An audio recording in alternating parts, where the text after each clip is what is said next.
What is Home for Good? Home for Good is a campaign calling on churches and Christians across the country to step forward to think about fostering and adoption, because at the moment there are 6,000 children that need adopting in the UK. Most of them are not babies, they're older children and in sibling groups. Many have additional needs, and we need another 9,000 more foster families across the UK. And we think the church is a fantastic opportunity for finding those carers. So why do you think the church has a role to play in this? I think the Bible's quite clear that caring for widows and orphans is the kind of religion that God is looking for. God himself describes himself as a father to the fatherless and a protector of widows and orphans. So if you want to be a godly Christian, then following in God's footsteps is the way to go. But also we as churches have a fantastic network. Hopefully our churches are quite diverse. We've got all sorts of people in them from all sorts of backgrounds. When you become a foster carer or an adoptive carer, you really need support from your kind of wider friends and family, and church can provide that. So does it excite you that the churches in the Reading area are getting behind Home for Good? Yeah, we're really excited about what's going on in Reading. We've all been inspired by what's happened in other cities across the UK, places like Southampton and Liverpool, and so it's great to see Reading really coming together as churches, particularly to find foster carers and partnering with the local authority. So what kind of results have you seen in Southampton where you've done this before? The Southampton churches really kind of led the way for us in this, and they gathered together church leaders from across the county, from across the city, and they saw in about 18 months 86 families step forward for being foster carers. And are you hoping that Reading churches will embrace this in the same way? Yeah, we'd love it. We think it would be great for the children that are in need in Reading. There are lots of children here that need foster families. They need families that are going to be welcoming to them, whatever they've experienced in their lives. We think it would be great for the churches. Sometimes our churches have quite an interesting relationship with people that are from poorer backgrounds, and fostering will give us direct contact, and the needs of the poor become our needs as a church. This isn't a project or a kind of little hobby that the church should be involved in. Suddenly vulnerable children become our family. We love them as our own, and so the needs that they bring become the needs of our church communities. But we also think this is a fantastic opportunity to witness to the nation.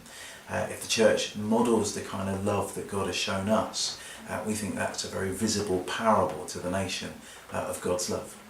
So what difference does that actually make to the children who are fostered and adopted? Well, sadly many children who are fostered often have to move a lot because foster carers are unable to kind of give them the long-term support they need. Sadly, many kids coming into foster care often have a brother or sister, and often they are separated because families aren't willing to take more than one foster child. Or sadly, children often have to commute a long distance in order to be going to school and receiving the care that they need. And so if they had foster care that was close by, it would just mean better results for them. Sadly, lots of kids age out of foster care when they hit 18, or if they're lucky 21, and very quickly fall into kind of bad company, bad habits, and so the church often meets them again when it does work in the prisons, or it does work with the homeless. And we'd love it if these children received good foster homes that were able to really set them on their path for life, so they didn't end up in those really difficult situations. For parents who are watching about this and thinking, well, perhaps we could get involved, how big a step is it for them? What happens next? The next thing to do would be to come for an information evening that churches are putting on soon, where you can ask some more questions and discover what's going on. It is a big step. We don't want people to go in with kind of rose-tinted glasses. This isn't Anne of Green Gables or Despicable Me or Annie. These kids have had trauma in their lives, and so they've got challenges. But we would say this is one of the most fantastic things that families can do. Our family's been fostering for the last 8 years. It's the toughest thing we do as a family, but we think it's the best thing we do as a family. We've seen our own kids, our birth kids, grow in their compassion, in their kind of willingness to kind of love people that kind of are in need around them. So it's a massive step, but I think it's one for the good. Okay. So what made you decide that you wanted to be a foster parent yourself then? We became foster parents because we'd had 3 birth children, we wanted a bigger family, and we thought this would be a great way to kind of show God's love to kids that were in need, to kind of make a difference to our society, and we've just found it the most fulfilling thing we could ever do as a family. And you feel your family has benefited from this? Oh yeah, undoubtedly. Every time we see a child move on to adoption or kind of long-term foster care, we're emergency foster parents.